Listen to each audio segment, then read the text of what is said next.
Hello everyone. तो सब केन्दा अच्छो भल भल। तो आजर वीडियोटा बहुत ही जबरदस्त है। तो वीडियो लास्ट तक जरूर देखिए। तो यहाँ आम पलि आसलु आम रताबिरा पाखे थी भुर्सी पाली के जेनु माँ समलई चंडी पूजा महोत्सव देखबार के मिली और तार संगे संगे आमर बेलबुड़िया एंटरटेनमेंट प्रोग्राम कहबार के गले श्री कृष्ण गुरु भजन मंडली कुशनपुरी धमाकेदार डांस एंड सम्बलपुरी गीत देखबार के मिली जेना कि शह लोग देखबार लगी आसीछन देखिपे मोर वीडियो रे। तो चलो वीडियो के स्टार्ट करमा। तो जदि चैनल रे नुआ आसीछ बेले बरगड़ ब्लॉगर कृष्णा के like comment share and subscribe कर नो जेना कि लेटेस्ट अपडेट वीडियो माने देखि पारबे। तो चलो प्रोग्राम तो स्टार्ट हो सालान। तो लास्ट तक जरूर देखबे।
तो फाइनली गाइस वीडियो केना लगला कमेंट सेक्शन रे जरूर बताबे। तो यहाँ थिला आमर कुशनपुरी भजन मंडली कृष्ण गुरु पार्टी जेनटा कि धमाकेदार डांस और गीत देखबार के मिली। तो इताकर प्रोग्राम माने बहुत देखी आग्रह भी। तो इटा लेटेस्ट प्रोग्राम है जेनटा कि दसरा स्पेशल खास है।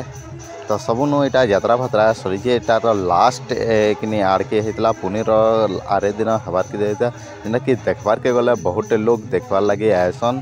तार संगे संगे बहुत कार्यक्रम भी थिला जेना कि टणई नाच सेटा भी जेन माने आखर पाखर लोग से माने देखबार लगी सियोर आसीबे। तो वीडियो केंदा लगला कमेंट सेक्शन रे जरूर बताबे। तो एंदा नुआ नुआ वीडियो देखबार लगी बरगड़ ब्लॉगर कृष्णा के like comment share and subscribe कर नोन। और किन गानो वीडियो देखुच निजर गान ना कमेंट सेक्शन रे जरूर बताबो।